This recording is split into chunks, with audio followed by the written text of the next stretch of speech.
Meet our community, whose lives and livelihoods have been upended by a sudden cyclone.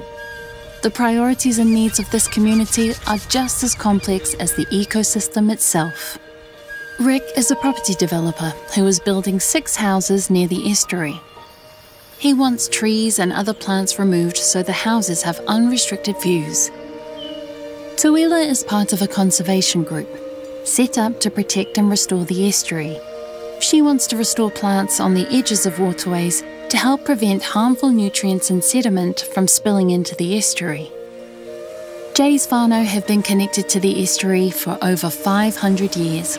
They eat the kai moana and make a living from tourism and aquaculture.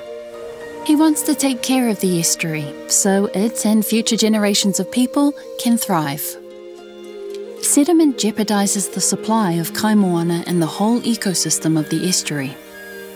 An environment that is lower in sediment, nutrients and other pollution benefits everyone. But to clean up and move forward, communities need to agree on decisions. How people view risk and uncertainty when deciding together is an important factor that's shaped by their worldviews and experiences.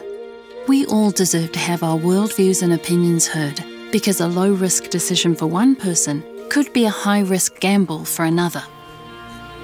Good decision-making means understanding your own worldviews and considering the worldviews of others.